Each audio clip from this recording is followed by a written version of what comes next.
Your life is the peace that you desire. Dr. Wayne Dyer presents a new interpretation of an ancient wisdom text, the Tao Te Ching. Many people call this a manual for achieving a way of life that literally guarantees integrity, joy, peace, and balance in our life. Change your thoughts based upon the wisdom of the Tao, and your life will change. Join Dr. Dyer as he reveals how to live the wisdom of the Tao and achieve higher consciousness. When Change Your Thoughts, Change Your Life airs next.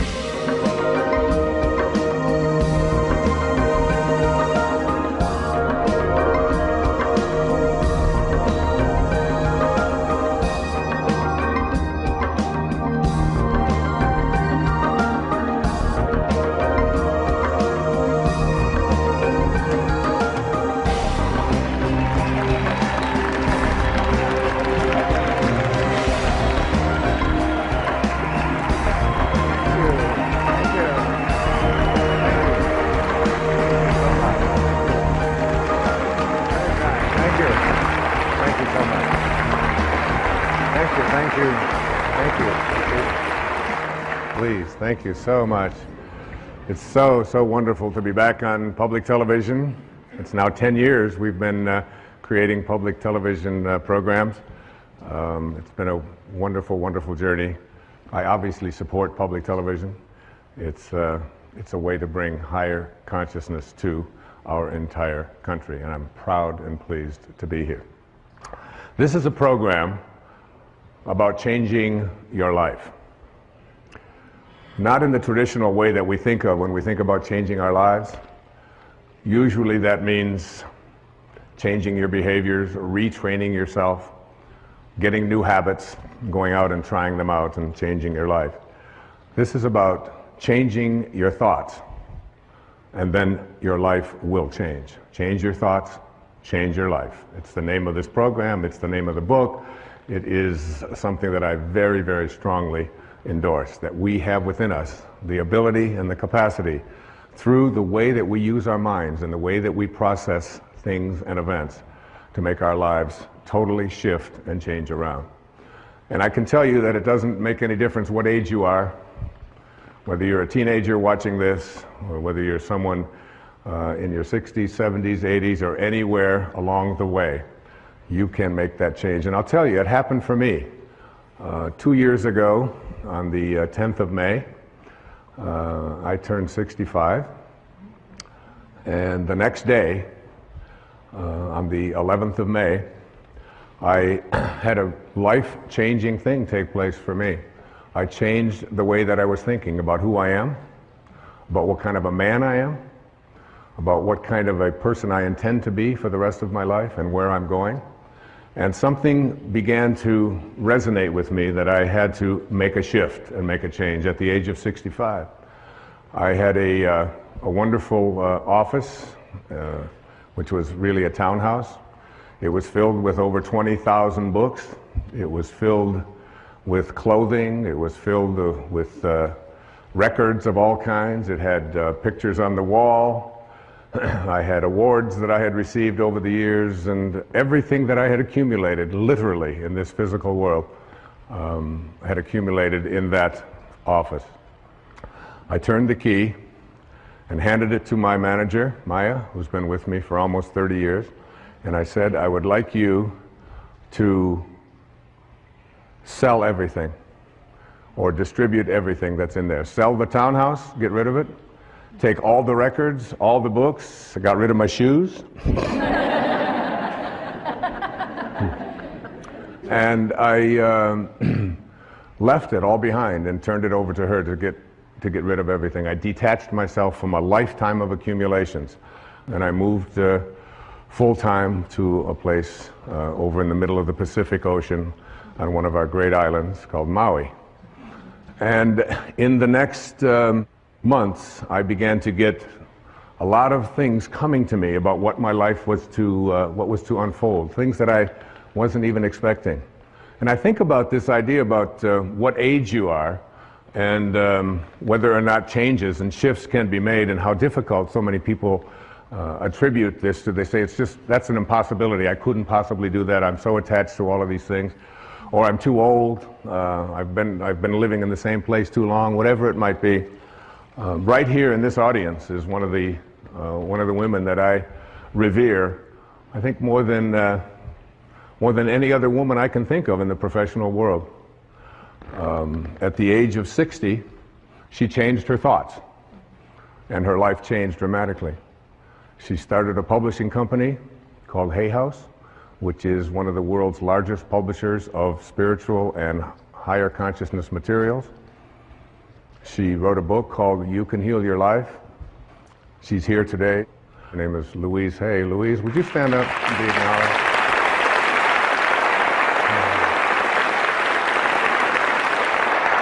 Thank you, sweetheart. Louise, with a great number of people from all over the world, just celebrated her 80th birthday. So,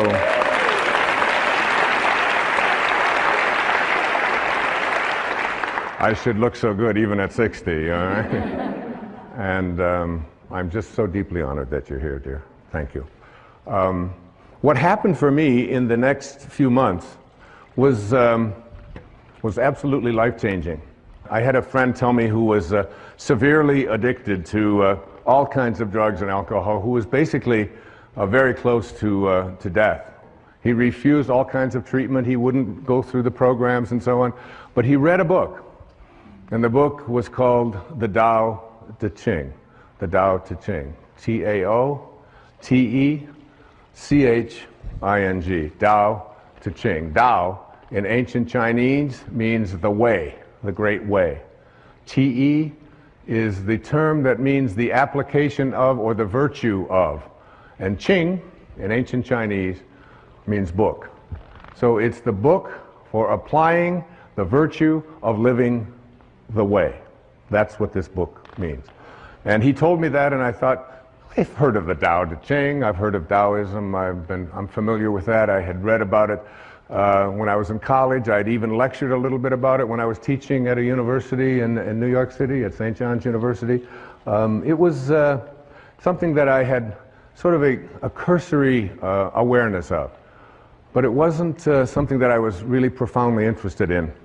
I was watching a TV show one night and someone talked about the Tao on there. I walk into a bookstore and there's a copy of the Tao. This is all happening in the 6 months or so that between when I had left and knowing that it was time for me to detach myself from all of the things that had been so much a part of my life and move on into a new area of my life.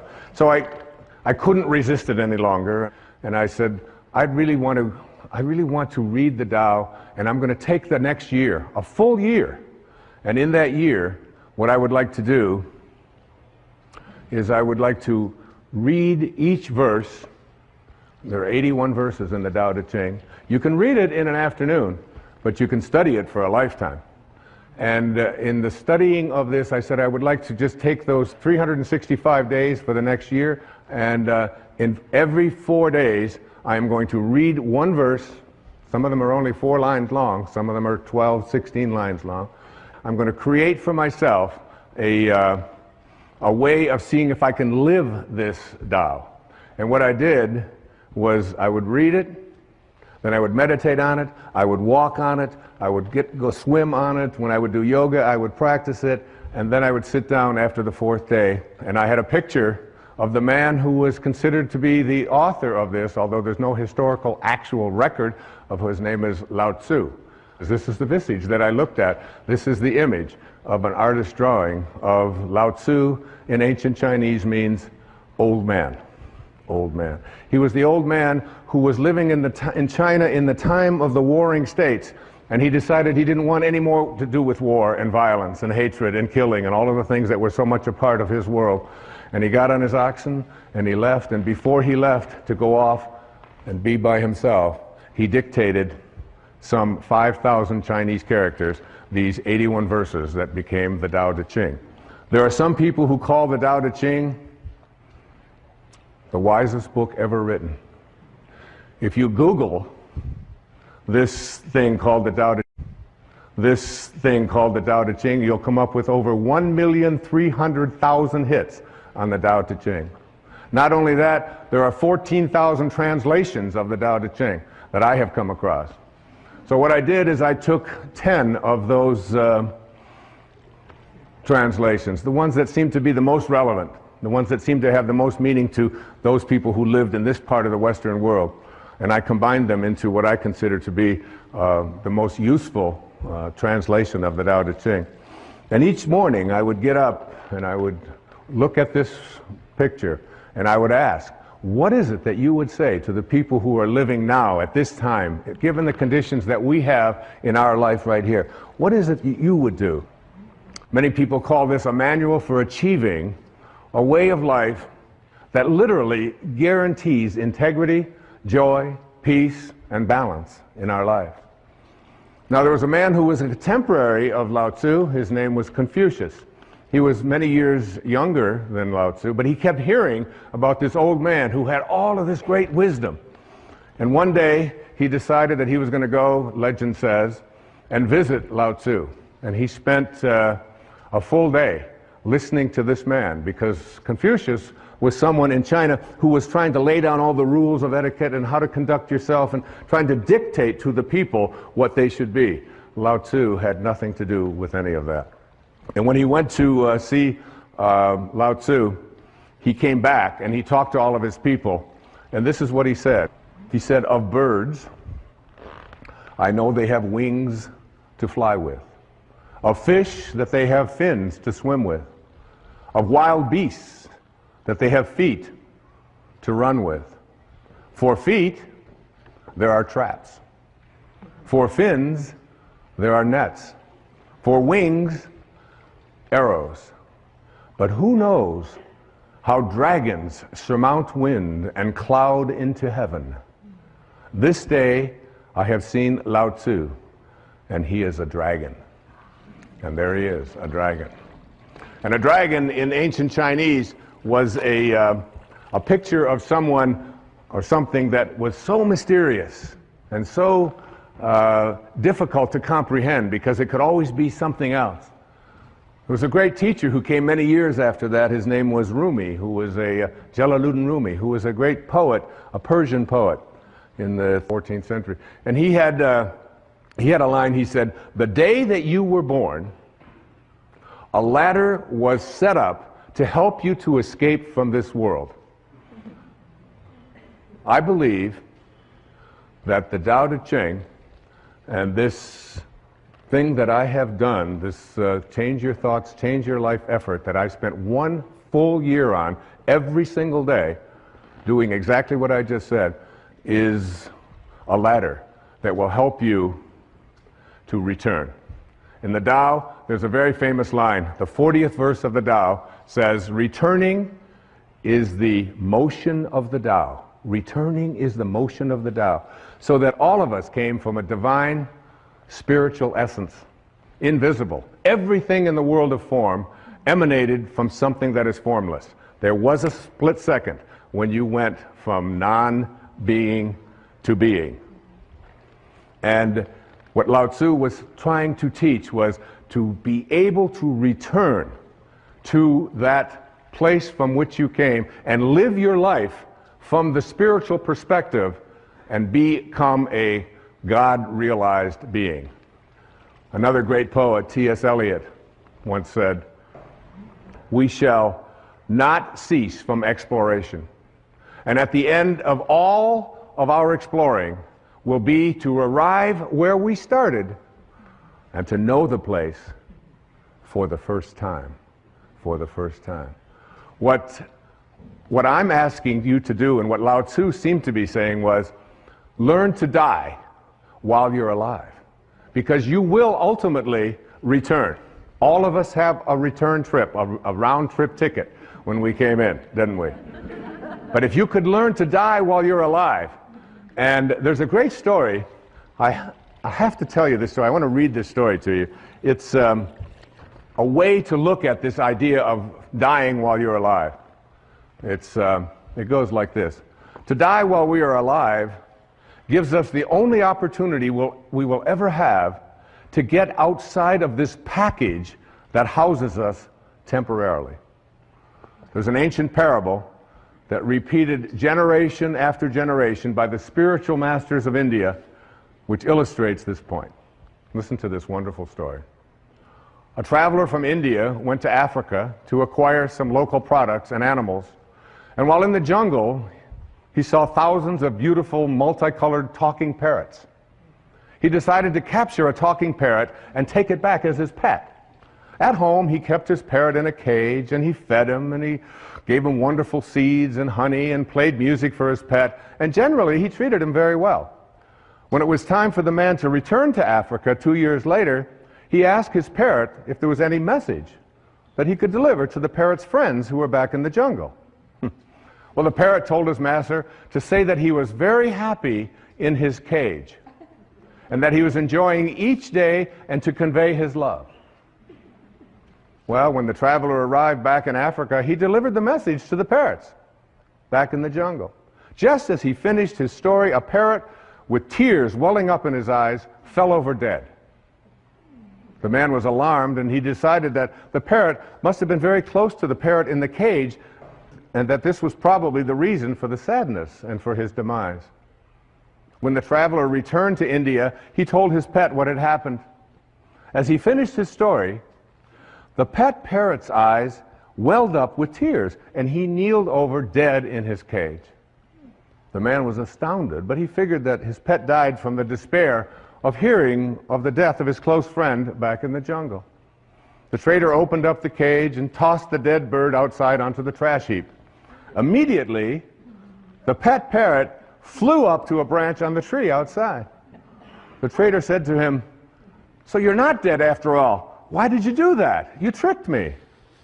And the parrot responded, "Because that bird back in Africa sent me a very important message." What was the message? The trader wanted to know. He told me that if you want to escape from your cage, you must die while you're alive. We must indeed die while we are alive, in order to be able to look back at our waking consciousness and see ourselves trapped in our cage, which in our case is our body. And then we will see how unnecessary it is to remain caged. Isn't that a great story? I love that story. Yeah, you can applaud. What I encourage you to do is to create for yourself a sacred space. And in this sacred space, I would like you to place everything that has energy value to you. Photographs. I have this photograph that I looked at every day for 1 year and began to talk to after a while. It's a little weird, but you begin to get this idea. And those of you who wonder why I am wearing no shoes, I'd like you to know that where I live, you never walk into a sacred space with your shoes on. It would be considered dishonorable to do so. And to me, this stage, this setting, this beautiful place, and this beautiful symbol is a sacred, sacred space. I live without shoes. I heard it said once that if you wear shoes everywhere you go, the whole earth will feel like leather. And it's nice to feel what the earth feels like, and to feel that naturalness. So in that sacred space, you will feel the energy of the photographs, of any mementos that you have, of pictures of your children, of drawings, of statues, of anything at all that you can think of. I have a beautiful sacred space, and it calls me. And as it calls me, when I go into that place that is so profoundly sacred to me, the most beautiful things begin to happen for me, particularly in the middle of the night when no one else is up, and I feel closest to God, and I feel closest to this beautiful old man who sent so many important messages to me through his Tao Te Ching and in my meditations to help me to create this program, Change Your Thoughts, Change Your Life, Living the Wisdom of the Tao. What I would like to do now is to look at the some of the key thoughts that I would like you to think about and consider changing as you become a person who becomes more God-realized. That is, someone who has died but stayed alive and returned and went back on that return trip. The first of these thoughts to change is to change the idea that I can't trust in my own nature to I trust in my own nature. Did it ever occur to you that you have a nature? That nature is so profound and is always calling you. You know it. No one else can know it. No one else can impose it on you. No one else can tell you what it is that you feel in here, that you know is why you're here and what you're doing here. There's no one else can explain that or explore that with you. You can't share it. Everything in the universe has a nature. Your dog has a nature. A crocodile has a nature. A duck has a nature. A crow has a nature. Everything has its nature. Everything has a dharma, including you. But what we've learned and we've grown up to believe is that I can't trust in that nature. My nature, to trust in your nature, to know that you came from a divine place of well-being and to trust in it. Listen to this, verse 38 of the Tao, a few lines. The great master follows his own nature and not the trappings of life. A truly good man is not aware of his goodness and is therefore good. Think about yourself.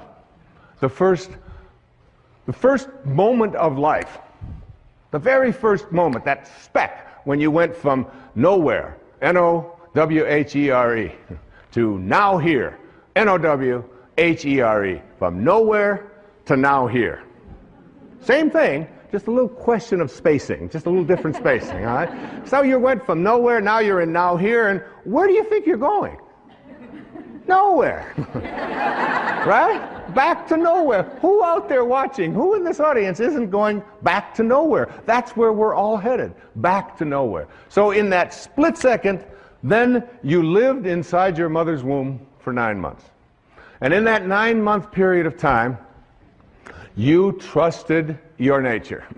You didn't have a sonogram and say, my God, I don't have a nose. This is very scary. What if it doesn't show up on time? Or you didn't do any of that. You trusted completely in your own nature, right? And so does your mother. There's very little that you can do because what you were to become, everything that this physical body needed, was all handled in there. And also, beyond what was needed for your physical world and what Lao Tzu called the world of the 10,000 things. The 10,000 things. There's 10 zillion things, obviously, in the physical world, but that's how he named it, the world of the 10,000 things. And in that world of the 10,000 things, everything returns back to its source.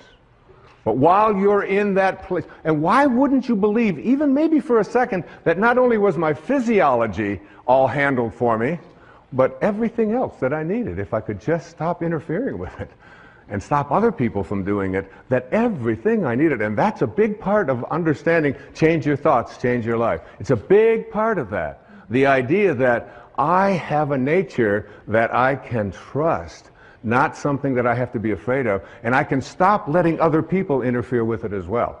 So what happens? We go through those 9 months, totally uninterrupted. We have no questions. Everything works out. And then what? We say the very first thing, we pop out after 9 months, we'll take over from here. That was good work. Nice work, God. Thank you very much. And so what we'll do is just sort of edge you out of here, you know. So we edge God out. We take on an ego, E-G-O. And we edge out and we say, we'll take over. And we have an ego, and this ego, what this ego does is it takes on a set of beliefs. And these beliefs are that I am what I have, that I am what I do, that I am what other people think of me. So we're raised to believe that the more stuff I accumulate, the more things that I get, this is who I am. The more that people like me, this is what I'll get, and on it goes. I want to tell you a story. It's a story of one of my children. Her name is Tracy. We lived in Detroit. when she was born. She came in as a little rebellious. She came in the middle of the Detroit riots when they said nobody is allowed to go out. Anybody that goes out is going to be arrested. And she said, this would be a good time for me to show up. Which is exactly what she did. So when she showed up, after about the second or third year, Tracy went to preschool. And she came home from preschool. She was about 3. And in that time she came home and she said, she handed me a paper, and it had a gold star at the top of the paper. And I looked at it and I said, and she said, Daddy, I got a gold star, I got a gold star. I said, I'm not really interested in gold stars. I said, but what are you doing? What is this? What? She said, well, we did something in school called adding, and I got them all right, and I know how to. I said, adding? I can't believe, you're 3. You can't learn to add when you're 3. And I went through this whole long thing about adding and how terrific it was, and she kept saying, Daddy, the gold star, excuse me, but I was the only one in the class that got a gold star. I got them all right. I said, you know, Tracy, I said, honey, I said, some people just need to have gold stars, and teachers sort of like to give it out and make that the reason why you're doing something. I said, and set you apart from everybody else. I said, but your dad doesn't really care much about that and how you stack up with others, and they're going to be, I'm more interested in what you're learning. And she said, okay, she was used to that. She had a weird daddy, and she knew that. So about another month or so, she came home with a paper that had looked like it had a gold star on it, but it had obviously been taken off. Her little thumbprints were all over, but there was a place that had been a gold star. It was taken off. And I said, what's this? Oh, she said, we're now doing subtraction. And I said, subtraction? That's amazing. And I took over by her dresser. I said, you know that money you've got in your piggy bank? I put it in my pocket. I said, that's called subtraction. Isn't that great? And she said, give me that money back. And we talked about subtraction. Finally, I couldn't take it anymore. I said, honey, what happened? What was this? What was here at the paper? And she said, oh, she said that. She said, the teacher gave me one of those gold stars. I said, really? I said, well, what happened to it? Oh, she said, I took it off. I said, well, what'd you do with it? She said, I gave it back to her. I said, well, what did you tell her? She said, oh, I told her to give it to someone who needs that sort of thing. True story. Yeah. And there she is.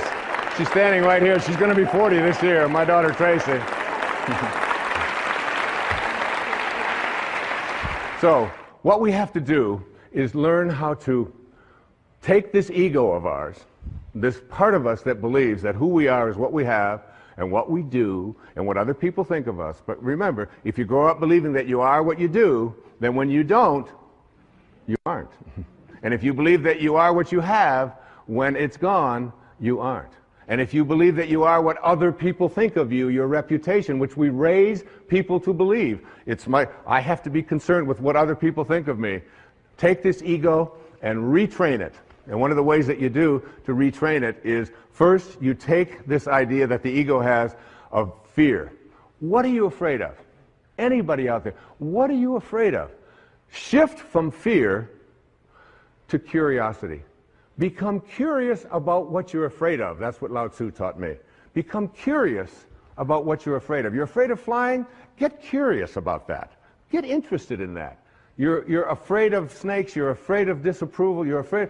Just shift from fear and say, I'm going to become more curious about what I'm afraid of. And then take all of the things that you're attached to, like all of your photographs, like all of your furniture, like all of your clothing, like all of the stuff that you find so much attachment to, and start letting it go. Start letting it go. You know, the day that I turned that key on May the 11th in 2006, I didn't even know where it was going. I just knew there was a shift taking place. I felt freer than I'd ever felt, I think, in my life. In my mid-60s, out there on a whole new adventure. And here we are talking about it on national television, on PBS. Take that idea that you have to be attached to things and know that you came in with nothing, with no thing. And you're going to leave with nothing, with no thing. And understand that your life is a parenthesis in eternity. Live there without attachments. And then take your need to be in control of yourself, of others, of the situation, and shift from control to trust. Begin to have a trust. Lao Tzu is profound about this. In each one of the 81 verses, it comes up about 60 times as you look at letting go and letting God. Allowing yourself to trust in your nature. Allowing yourself to no longer believe that everything has to be controlled by me, and that other people no longer have to be in control of me as well. Begin to trust. Just like you did for the first 9 months. You trusted. Your nose showed up. Your height showed up. Your eyes showed up. Whatever. It all showed up. It's all perfect. It's all divine. So why not wander through your life and have this wonderful, peaceful knowing that it's all fine? And finally, shift from your sense of entitlement. Nobody can treat me that way. I'm entitled to have this. Well, I paid for that. I let go. I mean, that in 1 year, I let go of all of my entitlements. I don't feel I'm entitled to anything. I'm just here. Shift from entitlements to radical humility. Lao Tzu speaks about it so often. Stay humble. Stay low. The greatest leaders are the ones who do the least. The ones who stay back and just model and allow. And at the end of the day, in one of the verses of the Tao, it says, the people will say, we did it ourselves. We did it ourselves. In verse 49 of the Tao Te Ching, here's an exact quote. The sage is kind to the kind and kind to the unkind, because the nature of his being is kindness. And also, be wise and help all beings impartially, abandoning none. You know what I do? Just before I did this program, I have to admit I was nervous. I was humbled by it. Like, who are you, Wayne Dyer? Who are you to read the Tao and believe that you can interpret it on television and interpret it in a book and spend a year and say, like, I got real humble with that. And you know what I say? Tao, which is just another word for God, or Source, or Krishna, or Allah, or whatever you want to call it, guide me. Guide me now. I have that awareness before I come out. If you knew, it says in the Course in Miracles, if you knew who walked beside you at all times on this path that you have chosen, you could never experience fear or doubt again. I remember Mother Teresa saying to a dear friend of mine who was asking what could he do to do something for her. His name was Pat McMahon. He was on KTR radio in Phoenix. And finally Mother Teresa said to him, you can do something for me. She said, tomorrow morning, get up at 4 a.m.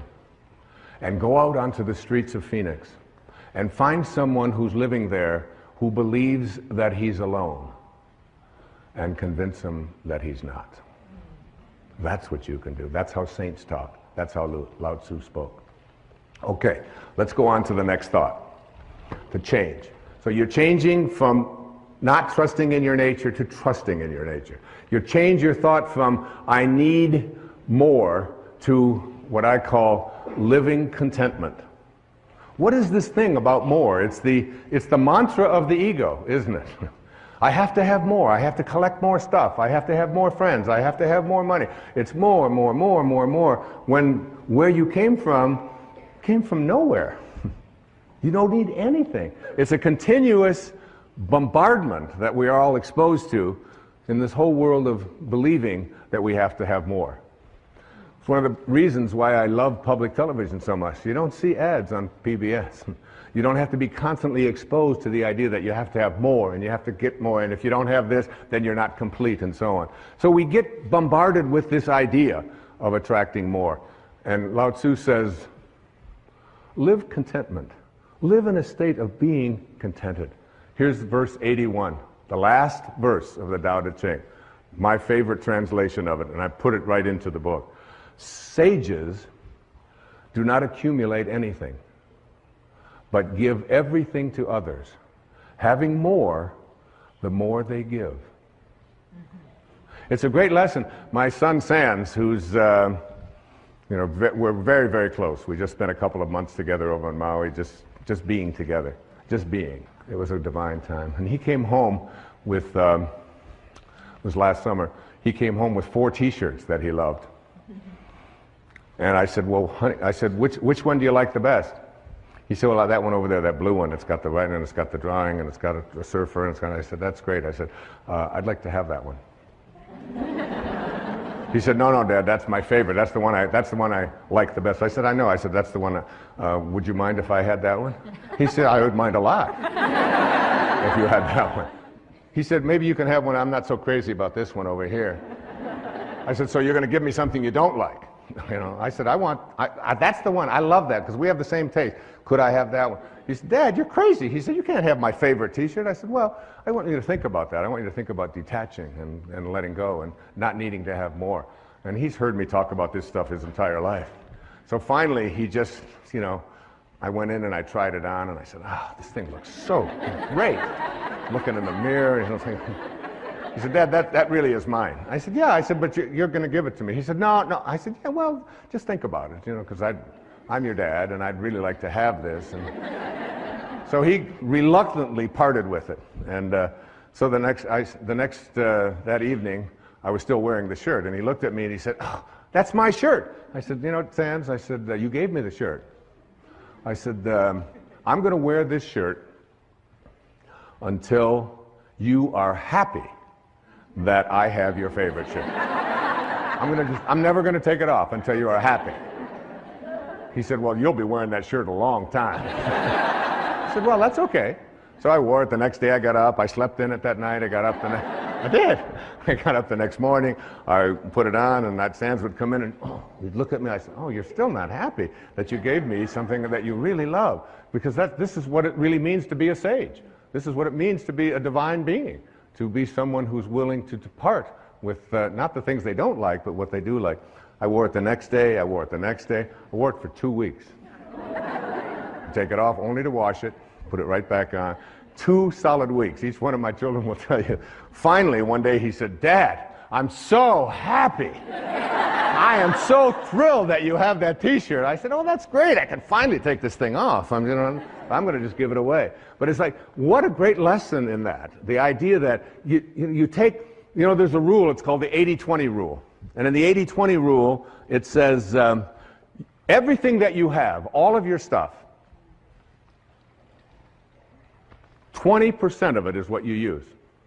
All of your clothes in your closet, 20%. You just keep using the same 20% over and over. 80% of the clothing that you have in your closet, for so many people, is something that you never use. You don't wear. You look at it, you store it, you think, well, there might come a day, I can't part with that, even though you've been carting it around. Every time you move it and you put it.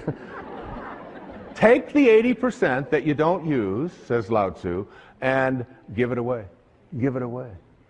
Lao Tzu said that when your cup is full, stop pouring. When your cup is full, stop pouring. We have an obesity crisis in the United States, in the Western world. The obesity crisis can be handled if you just read the Tao. If you realize, in verse 33, it says, if you realize you have enough, you are truly rich. If you could just learn something called portion control, where you just take a bite and you say, is my cup full? Stop pouring. Stop pouring. In other words, instead of filling yourself with that which is already a surplus, in the Tao it teaches us to take surpluses and to reduce them, and to take deficiencies and increase them, so that we create balance in our lives, to be in balance. You can take the jewelry that you don't use. You can take the clothing and then once you've given away the 80% that you don't use, take one of the things that you really like and practice giving that away. It's such a wonderful way. Listen to this poem. It was written by a great Persian poet named Hafiz. It says, even after all this time, the sun never says to the earth, you owe me. Just look what happens with a love like that. It lights up the whole sky. it lights up the whole sky. There's no owing. There's no owing. You don't have to be, you can practice living a state of contentment. This was so powerful for me. You just can't imagine how good it felt for one entire year to walk through every day and say, I'm content. I'm content. I start out every morning of my life. The first words, Hafiz says, if there's only one prayer that you say every day, make it thank you. Just say thank you. That's how I start. Wake up, thank you, God. Thank you. Thank you, Source. Thank you, Tao. Whatever you want to call. The opening line of the Tao says, the Tao that can be named is not the Tao. As soon as you put a name on it, it dissolves. There's no name for it. It's just endlessly, invisibly, constantly in a state of creating out of a state of love. The next thought that the Tao teaches us to change. Change your thoughts. Change your life. You really do. See, so much of the previous PBS specials that I've done on inspiration and intention, these were teaching people generically how to think differently. What Lao Tzu taught me was what to specifically think in place of thinking that. Instead of thinking that I don't trust my nature, he said, trust your nature. Instead of saying, I need more, he said, you need less. More is less. That comes right out of the Tao. Next thought. Move from thinking in a rigid way to thinking and being flexible, soft, and allowing. From rigidity to softness. What a wonderful transformation that is. I was standing looking at, with my son Sands, and we were on Maui, and we were looking at water. As water was going against some rocks and some cliffs and so on. And in these pictures, in this moment, I said to my son, I said, which do you think is stronger? The water or the cliff? The water or the rocks? Which one do you think is more powerful and stronger? And he said, well, he said the rocks, obviously they're stronger and they're bigger and all. He said, but I said, water is very, very patient, isn't it? How much chance do those rocks have if they want to survive? I mean, what chance do they have? That would, and Lao Tzu is speaking to us about understanding our nature by examining how nature works and then making it apply to our thoughts. So that a soft thought, a thought that isn't a rigid thought, a thought that doesn't say you have to be this way or you have to be that way, a thought that is not stiff, a thought that water, there are so many references to water and what we can learn from water. You're 75% water. The planet is 75% water. We are water. The rest of us is just muscled water. It's all water. And water is soft. Water can enter anywhere. You get into a conflict with somebody else and you picture yourself as water. You can enter with water in any place that there's an opening. If you can visualize yourself as a being who moves into the space of water, if you can see yourself that way, you can just enter into those places in the people that you love, in your children, in your spouse, in anyone at all, and enter there softly. Here's verse 8. The supreme good is water, which nourishes all things without trying to. And verse 78, right smack out of the Tao. Nothing in the world is softer and weaker than water. But for attacking the hard, the unyielding, nothing can surpass it. There is nothing like it. Here it is. I asked when they designed this set, this beautiful set, and thank you designers for this, I asked if I could have water on the stage. They did it. They figured it out. There's Now, I'm going to try to get some of this water, okay? So you get down here and you just, I'm going to just scoop this up. And okay, now tighter you hold it, the less chance you have of doing anything with it, isn't it? How can I experience water? The way to experience water is to just get soft, just get unbending. And there it is. That's what water is. The minute I grasp it, the minute I try, and Lao Tzu is saying the same thing is true in everything in your life. the more you grasp, the more you try to hold on to it, the more you try to be rigid with it, the less control you have of it. The softer you are, the less rigid you are, the more flexible you are as a person, the more you can accomplish. And this is a great way to practice in parenting as well. And this idea that a rigid thought, how many times have you heard this idea that if I tell you something, I'm going to stay consistent with it. We have a set of rules, these are the rules, and we'll do it this way. In the Tao it says the more rules you make, the more rule breakers you create. It's true. The more rules you have in your house about how everything has to go. We had in our house, my wife would have a big jar of M&Ms. Peanuts, you know, all these different multicolored ones. And the kids in our house, because we didn't feed them sugar and we didn't give them sodas and stuff like that. So they were just more like a decoration. Every once in a while someone would take them. They'd hardly ever be replaced. Now when we had kids come over to our house who weren't ever allowed to have such horrible things, you should have seen their behavior. You know, they would scoop them up, they'd be putting them in their pockets, and they'd get their purses, and they'd open it up, and, you know, the whole thing would be empty. I said, well, what are you doing? He said, well, you mean you could just have these whenever you want them? I said, well, we don't really have any rules about that. It's just, it's not something that we encourage or discourage. It's just there. It's like Emerson had a wonderful line. He said, a foolish consistency is the hobgoblin of little minds. A foolish consistency, a rigid consistency. So that there are many people who will say, if I say it on Monday, you can be absolutely certain that on Wednesday I'm going to believe the same thing, regardless of what might happen on Tuesday.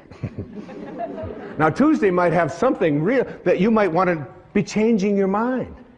You might want to say, you know, I thought that this time, but now I've seen this, and now we can shift. And you can see how this can become and so much about the Tao is on leadership. Leadership in the family, leadership in the community, leadership geopolitically.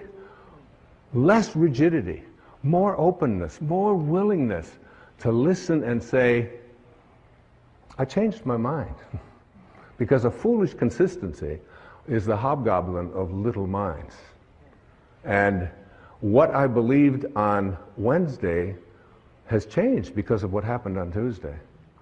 Now, another important thing to say to your children, to your friends, to your lover, to your spouses, to whomever, to the people you work with, words that we're so terrified to say, but which give us a sense of living with the Tao.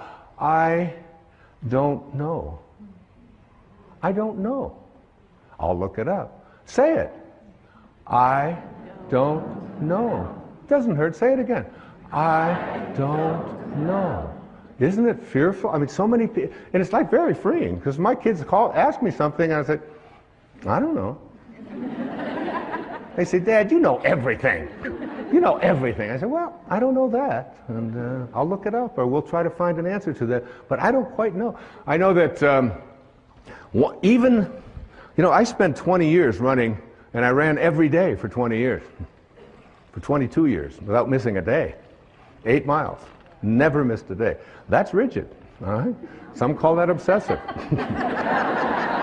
But you brush your teeth every day, I used to say, and you don't call that obsessive. And you go to the bathroom every day, and you don't say, well, he's obsessively doing that again today. You don't do that. But anyway, what I learned is that even in the world of exercise, there are certain things that are built in to make us rigid, to make us stiff, to make us hard. And we lift, and we run, and we kick, and this is what we call working out. There's another kind of working out that is ancient. It goes back to the time of Lao Tzu and before, which is called yoga. And yoga means union. It means union with your source. And when you do yoga, you can stay in the same place. You can do the equivalent of 8 miles. When I used to run 8 miles, I had to run 4 miles that way, turn around, 4 miles back. And I'd be sweating. Now I can do yoga, and I can just stand in one place. And in 90 minutes, by being supple, by making myself stretch, by not being hard and rigid, I can get that out there. I can get that leg up. I can do these kinds of things. And 90 minutes later, You know, it's like I'm totally sweating and I feel so different. I used to, when I would go out at night to eat or something, after running so many miles, running marathons and doing those things, I'd go to get up and it would be, okay, it's going to take a little while, right? Because everything was so, that doesn't happen anymore because I've given up hard. I've given up being rigid and substituted it for being supple, for being flexible, for living a life in which I don't have to always be so fierce. Listen to this verse of the Tao Te Ching. It's one of my all-time favorites, verse number 76. A man is born gentle and weak. At his death, he becomes hard and stiff. All things, including the grass and the trees, are soft and pliable in life, dry and brittle in death. Stiffness is thus a companion in death. Flexibility is a companion in life. And it's not just for how you exercise, it's how you think, how you think. In front of my place on Maui, there is a beautiful set of 11 or 12 palm trees. And these are like 30, 40, 50 feet tall. They've been there for, I don't know how long, decades. And when the winds come and when the storms come, the storms will blow them over. There they are, watch.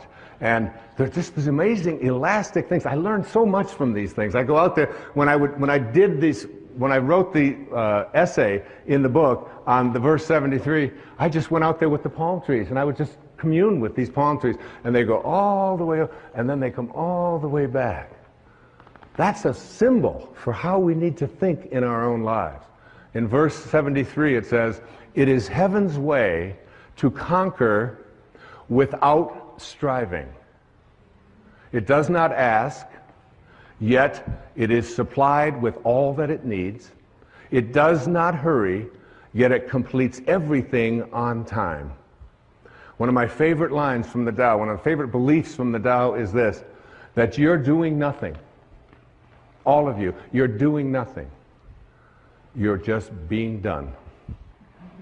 Just like you were the first 9 months of your life. You think you're out there and you're making this happen and you're making that happen and you've got all these rigid things and you have to apply your life this way. You're not doing anything. Any more than you were having your fingernails show up when they were supposed to.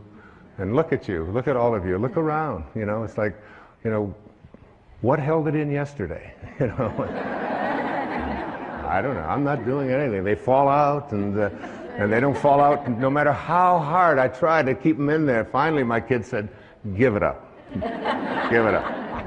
So I was over in England and they told me that I couldn't take my shampoo bottles on the plane. And there's nothing you can do about it. I said, yes, there is. I'll just shave my head. I no longer need shampoo. Okay, so we want to move from stiffness to flexibility. The next thought that I'd like to see us change, that the Tao taught me so much, was living by interfering, to shift that to living by not interfering. Do you know that every one of your children have the anchor of the universe located within them? And that Khalil Gibran, this is a paraphrase, he said, your children are not your children. They are the products of life's longing for itself. They come through you, but not for you. They're not there for you. So what are you doing interfering in their lives? Now, I'm not talking about letting them play out in the traffic or play at the edge of a swimming pool if they don't know how to swim. I'm not talking about that. I'm talking about, I called this when I was working on this and living this and practicing this for that full year of 2006, the bite your tongue, zip your lip verses of the Tao. Verse 29 of the Tao. Do you think you can take over the universe and improve it? I do not believe it can be done. Everything under heaven is a sacred vessel and cannot be controlled. Trying to control leads to ruin. Trying to grasp, we lose. Allow your life to unfold naturally. Allow other people's lives to unfold naturally as well. We have parents, I see them a lot, they're called helicopter parents. Because they're always hovering. They're hovering over their kids and they're telling them what to do and what not to do. And my son came over from England, my son Shane, and he was going to get ready to go to college in America. And my wife said to me, so you're going to take him and show him about registration, right? I said, oh yeah, I'll be doing that. She said, well, make sure that you help him because he doesn't have any idea how to register at the school, this great big school with thousands of people. I said, yeah, and I do, right? I would know how to register kids at school, you know. And so Shane got in the car and I said, it's all going to be fine. It'll all be fine. And we drive over to the campus and I drop him off and I have my tennis racket in the back. And he said, where are you going? I said, well, I'm a prophet. I said, I get paid by the thought. And I have a tennis match, and then I have to walk on the beach so that I get paid by the thought. He said, but what about the registration? I said, well, the registration, I said, you'll do a lot like I did when I learned to register. He said, well, what do you mean? I said, you'll just go up to the people and say, where is registration? And they'll say, it's over there where all of those people are all lined up. Because I remember those days in a college of 40,000 students or so, finding out how to register. Tracy, did I take you to register, honey? No. So he said, you mean you just go? I said, yeah, you just go with it. I said, you want daddy to walk with you over and take you through graduate? You're 18 years old and you want daddy to register you? He said, oh, no, I wouldn't want that. So we got home at the end of the evening, when I got back home, and my wife had said to me, she said, did you help Shane at registration? Oh, I said, I gave him so much help. Probably the most help he ever had in his life. I taught him how to do things for himself. And so that I wouldn't have to be interfering and hovering over and figuring it all out for them. My children know that when their science project comes up, that I'm there for consultation, but I passed science. I got through that myself. And you'll be doing your own science project. If I can help you, I'd be happy to help you, but I'm not going to be getting the glue and figuring out how to make a time clock and all of that. I said, you know, just look at a clock. That's how you tell time for me, whatever it might be. And it's not an uncaring and it's not a callous attitude at all. It's an awareness that your children have the anchor of the universe located within them. That's what Lao Tzu said. Now, my dear friend, who I love so much, she's right here in the audience, Carrie, right there, Carrie Evans from Maui. She has two beautiful little daughters. And she asked me if I would watch them one afternoon when my grandson, Carter, was visiting. I said, I'd be happy to watch them. She said, but you don't understand. I mean, they're gonna do this and they're gonna do that. I said, you just go off, and she was studying for an exam. I said, you go study, do whatever you have to do. I can handle 3 little kids out at the swimming pool for 3 or 4 hours. I can handle that. So she went off, very nervous, gave me lists, told me what to do, what they might say, what they might not say. And then if she says, now if Kylie says this, you tell Kylie, and if Kamiley says it was Kylie, Kamiley, and Carter. All right? So they go out there, and right here, there's a little pool over here, a little swimming pool.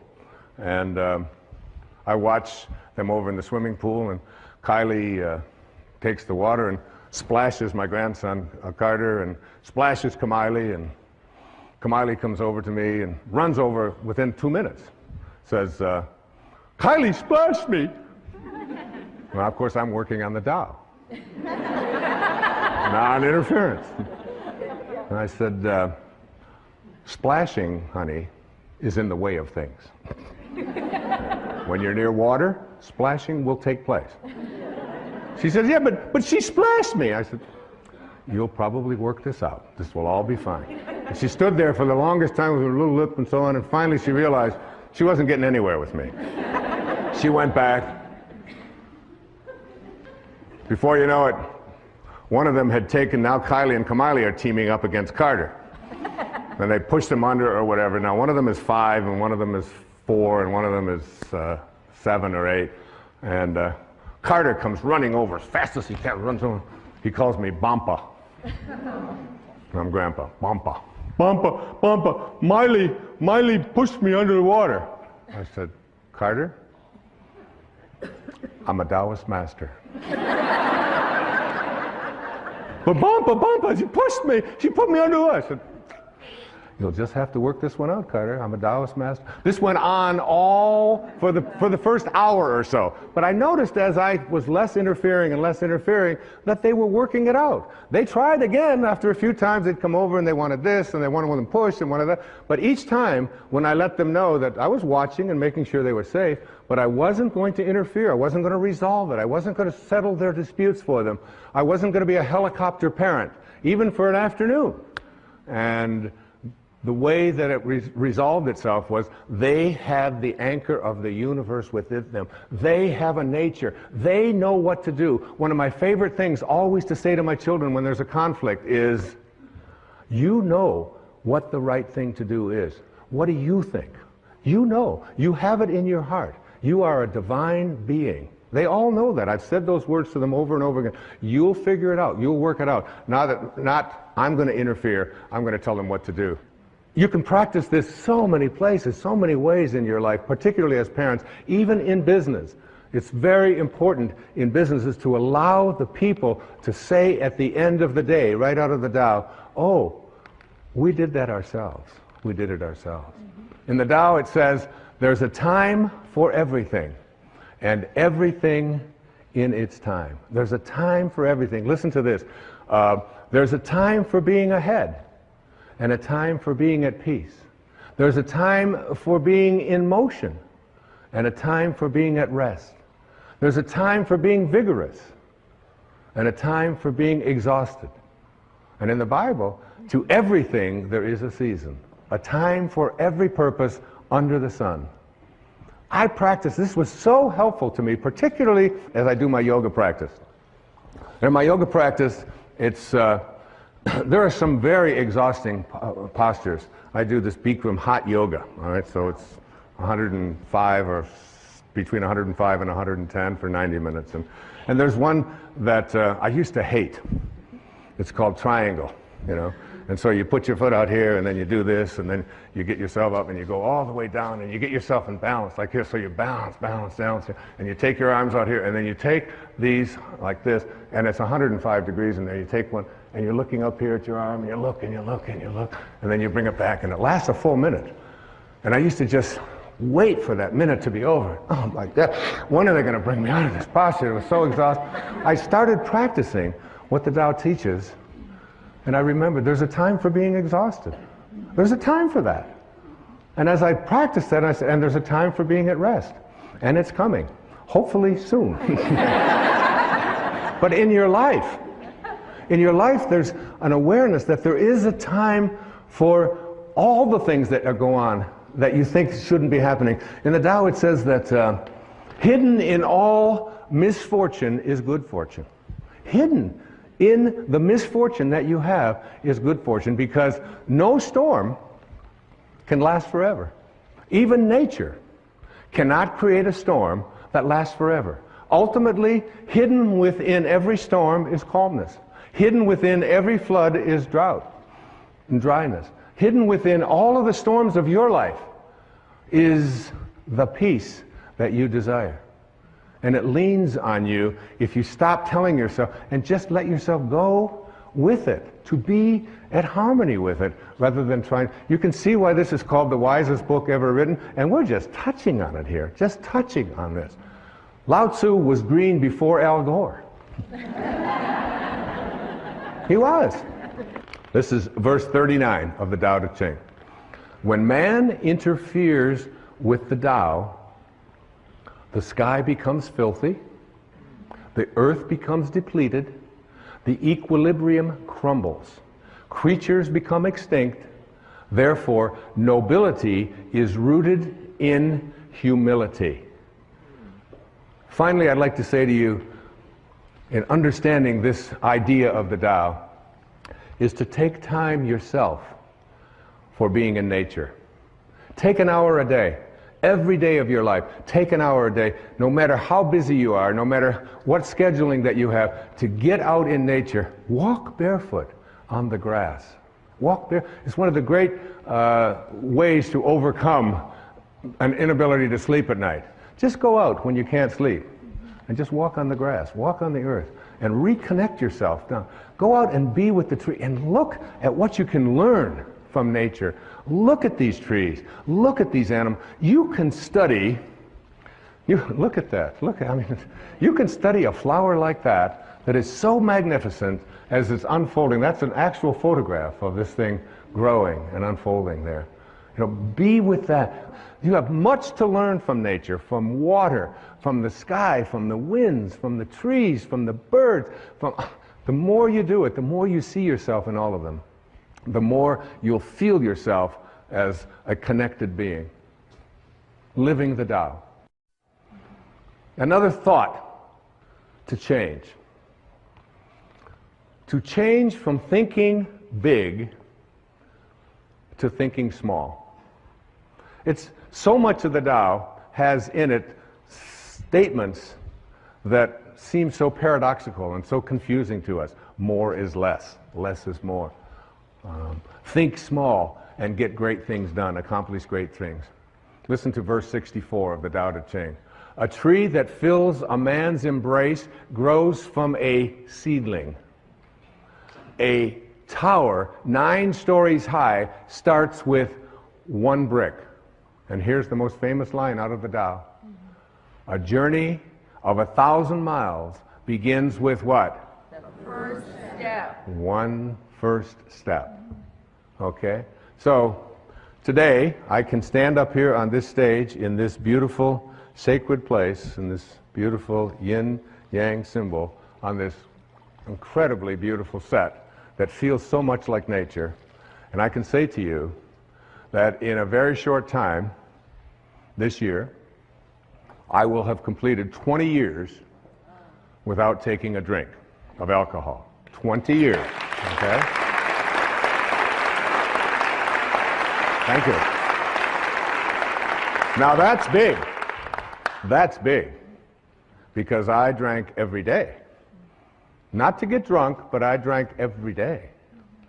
2 or 3 beers every evening after running, and it was like, and I couldn't remember a day when I hadn't had, I thought back 10 years, 12, I couldn't think of a day, not one day in the previous decade or two that I had not had a beer, or several beers.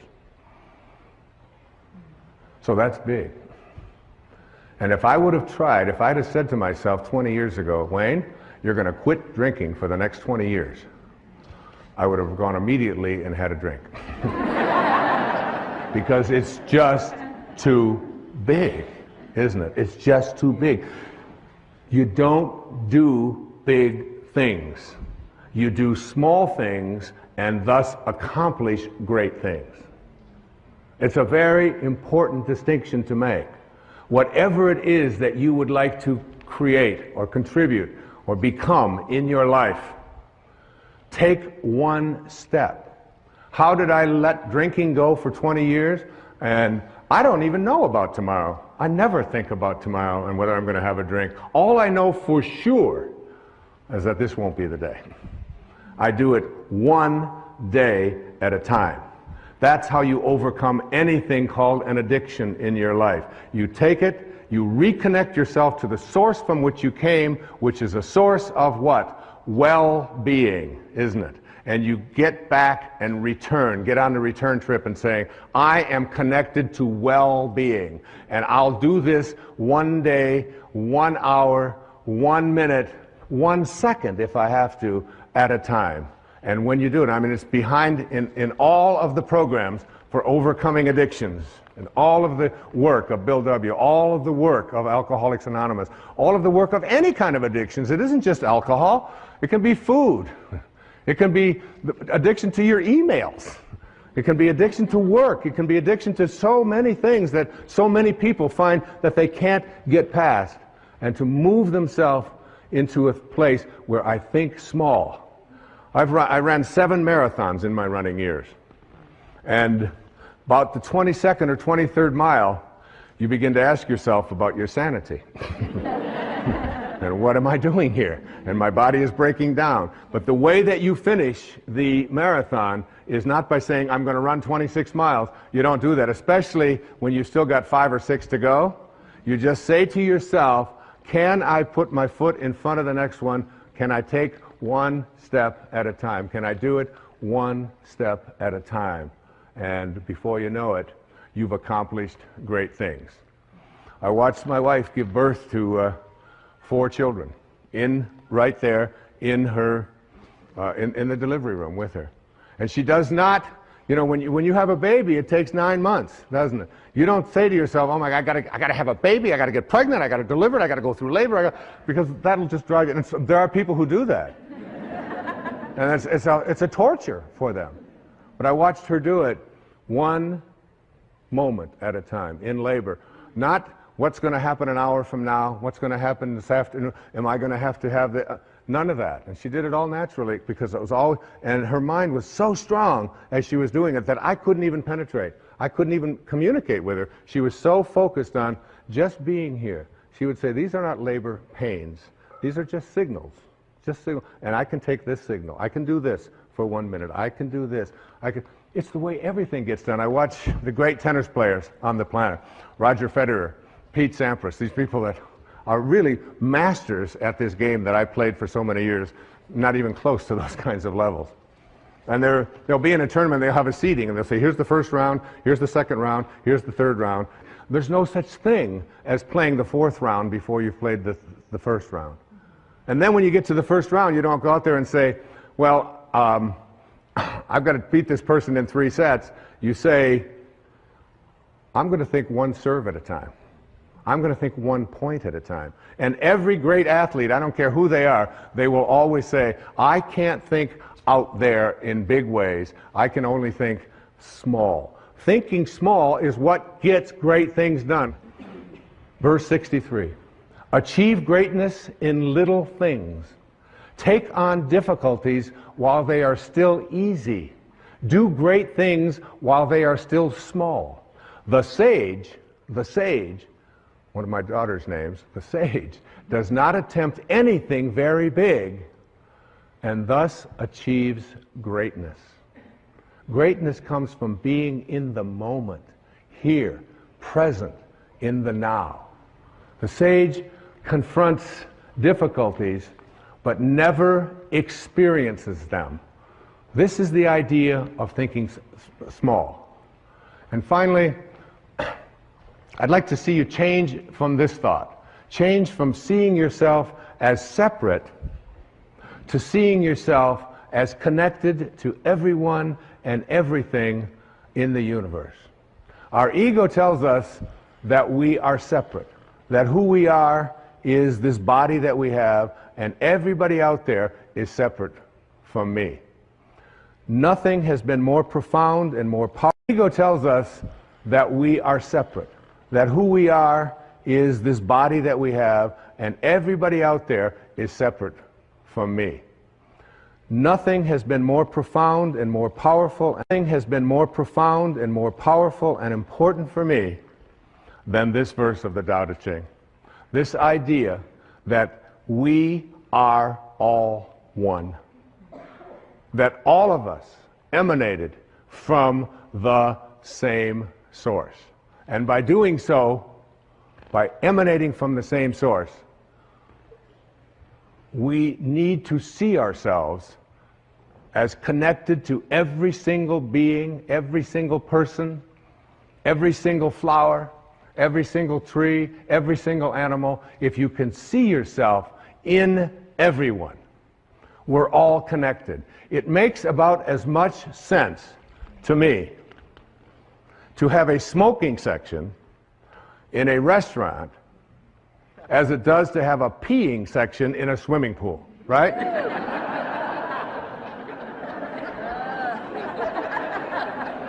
Oh, no, kids, no, don't pee over here. We pee over here. Does that make any sense?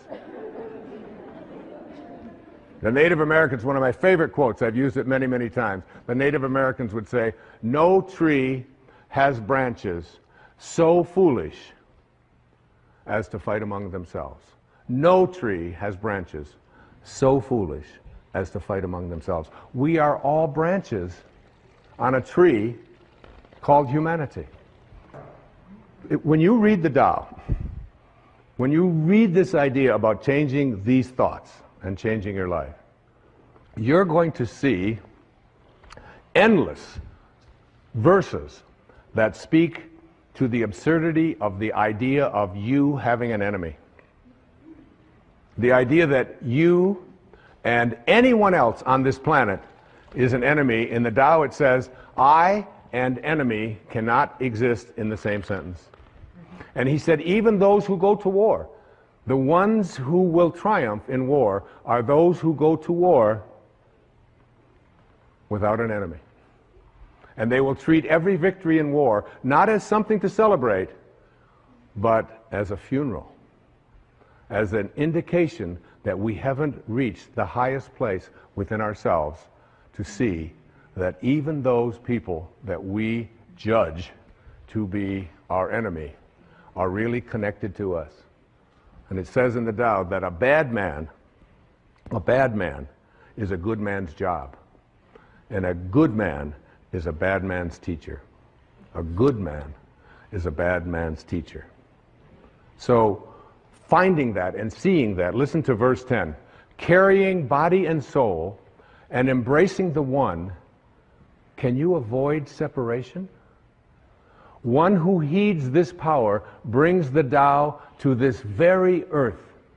This is the primal virtue. This was so helpful to me as I thought about it. Remember, I spent 4.5 days on each one of these verses. And in each one of those 4.5 days, I wasn't writing. I wrote the last 4 or 5 hours of those 4.5 days. For 4.5 days, I took that verse and I went out into the world and I looked at everyone that I encountered, everyone that I saw, and I tried to see myself in them. The person that was, dressed differently than I would dress, the person who was not as attractive, the person who was very old, the person who was very young, the person who used language particularly that was possibly offensive. When I would look out there and I would practice not judging, because the only difference between a flower and a weed is a judgment, isn't it? It's just a judgment. It's just a judgment. And if we want to end violence in our lives and in our society, we have to learn to change our thoughts. Remember the dandelions? When I was growing up out in Michigan, we had these dandelions. The dandelions would have, at a certain time of the year, they would get all these little fuzz balls at the top of them. The yellow little flower part. I always liked the dandelions. I thought they were really beautiful. And then they have these little fuzz balls. Now imagine if you want to end the problem of dandelions on your lawn, and you see them all out there with all their little fuzz balls. So you go out there and you take a shovel and you turn it upside down and you start smacking all of the dandelions like this. And what do you do when you use violence to attempt to end the presence of these dandelions, which are problems for you on your lawn? Is they all scatter. And then in the spring, guess what you got? You got more. You got new generations of dandelions. There's such a lesson in that, isn't there? There's a great lesson that when we use violence as a means to resolve our disputes, whether it's individually with each other, or whether it's in countries, or whether it's in communities, whenever it is that we resort to that kind of not seeing myself in others, and out of this kind of a consciousness will emerge those people who will ultimately begin to get this. Because if we don't get it, like if we don't really get it, civilization as we know it will not survive. It will not survive. We have to learn that the people that we call enemies, no matter how horrendous they may behave toward us, there is still something of us in all of them. And we can figure out a way. Yes, we of course have to defend ourselves, and yes, we don't allow people to push us, or all of those kinds of things, but at a deeper and a higher level, Lao Tzu was asking us to go within and find that place of peace, and try to reach out to that, and help someone to make a U-turn, those people can be reached because they have the anchor of the universe located within them. In verse 25 of the Tao it says, thus to know humanity, understand earth. To know earth, understand heaven, which is where earth came from. To know the way, understand the great within yourself. Within yourself. Look within and see it. Now, every single person watching this program will have conflicts with somebody in their life on a fairly regular basis. Especially if you're in a marriage or in a partnership of some kind. Certainly if you have children, you're going to have conflicts. Now think about what you do when you have a conflict and that conflict comes to an end. The conflict is over. You've expressed your opinion, you may have yelled at each other, you may have screamed at each other, you may not have understood each other, but it's over now. How do you end the conflict? Lao Tzu says, the person of Tao will eliminate all of the pain, all of the stress, all of the anger, all of the hatred, if they decide to end the conflict with love. Just be the one who ends the silence by saying, we don't agree, but I love you. And it's all over. You have moved a person from staying in the world of the 10,000 things into the world of God, into the world of Source, because the Source has no violence in it. It creates endless numbers of flowers and beings and creations without using any force at all. There's no force there. Here's one of my teachers who lived in Bombay, which is now Mumbai, in India. His name was Nisargadatta Maharaj. He said, wisdom is knowing I am nothing. Love is knowing I am everything. And in between the two, my life moves. In between the two.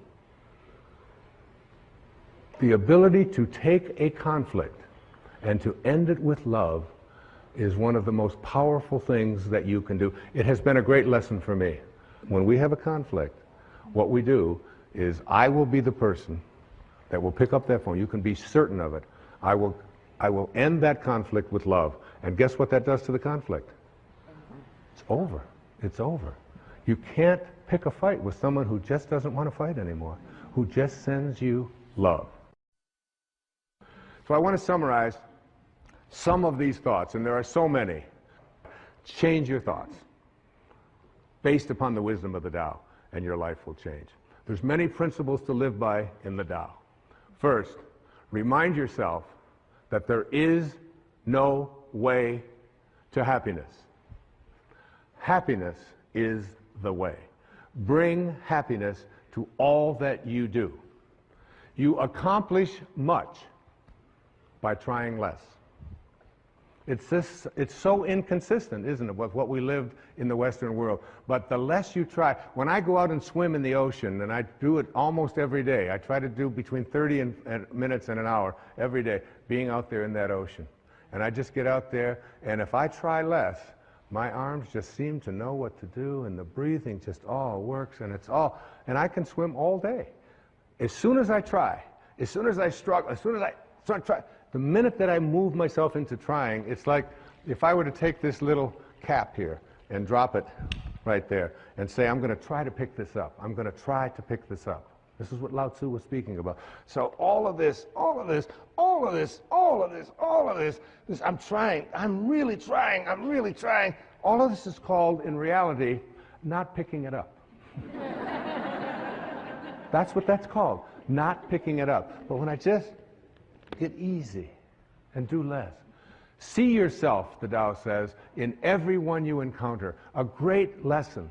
Every single being, especially the ones that we read about who we're told are our enemies.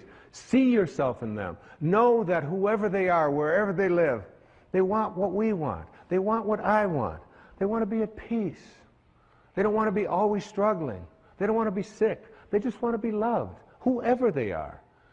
I know the skepticism of that. It's like, yes, but, all of the yes, buts. But if they got it too, see, Lao Tzu wasn't speaking to, well, some are going to get this and some probably won't. He was speaking to all of us. Trust in others, the Tao says, to know what's best for themselves. Trust in that. Trust in the pliability, the flexibility of your babies. God, those little babies, they're so great when they're like, 2 weeks old. You can take their foot, put it behind their neck, stick it around here like this, put it in their mouth. They're so flexible. I mean, you can do anything. You pick them up, you turn them upside down. You watch them when they're starting to learn to walk. And they run, crash, they go down into the walls and all of this. And you think, oh my God, this kid will never walk again. Up they go, and they don't. Trust in their flexibility. Live without attachment and be generous. Be strong by bending. By bending. We need to learn this in our lives. We need to learn this in the world. It's not so important to be right. It's so much more important when you have a choice to be right or to be kind. Always pick kind. Always pick kind. Practice radical humility. Live low. Live low like the ocean. Stay low. And all the streams will come to it. That's why it's so powerful, because it doesn't lord anything over anyone. And rather than looking for miracles, see everything as miraculous. Everything in your life. There was a man who had a Tao experience, what I call a quantum moment. His name was John Newton. He lived back in the beginning of the 18th century. And he was crossing the ocean. He was a slave trader. He had a ship full of human cargo that he was going to trade into slavery in the most hideous practice that was so common at that time in our history. And in the middle of a storm, on his way over there with all of these people, he was 22 years old or 23 years old. And he thought he was going to die, and he thought it was like he must have hit a hurricane or something out there that was before satellites could warn people. And while he thought he was in that state of dying, he took out a pencil and a paper, and he wrote on the back of an envelope, he wrote, "I once was lost, and now I'm found." And it was grace. It was grace that taught my heart to feel. It was grace that brought me home. And when the storm was over, he had a moment. He reconnected to his source. Anybody out there can reconnect to the source, to the Tao, and become a being of Tao. Remember, it's a return trip. And you can make that return trip while you're alive. Remember the parrot. He knows much more than we did. And he returned back to Africa, and he released the slaves, it is said. And for the next 55 years of his life, he shifted and became the most ardent spokesman as an abolitionist to abolish that hideous practice of slavery. That's what he devoted his life to it. A former slave, it's like going from Saul to Paul, from being a person who crucifies and murders Christians to being the author of a big portion of the New Testament as St. Paul. In a moment, it's possible for any of us. I close this beautiful presentation on the Tao, Cecilia, with a poem that was written by a woman. Her name is Naomi Long Madgett. She's from Detroit, went to Wayne State University. She was named the Poet Laureate of Detroit, an acclaimed African-American poet. Listen to these words. It sums up all that I've been saying. I wouldn't coax the plant if I were you. Such watchful nurturing may do it harm. Let the soil rest from so much digging, and wait until it's dry before you water it. The leaf's inclined to find its own direction. Give it a chance to seek the sunlight for itself. Much growth is stunted by too careful prodding, too eager tenderness. The things we love, we have to learn to leave alone. Thank you. Thank you. Thank you. Thank you. Thank you. Thank you.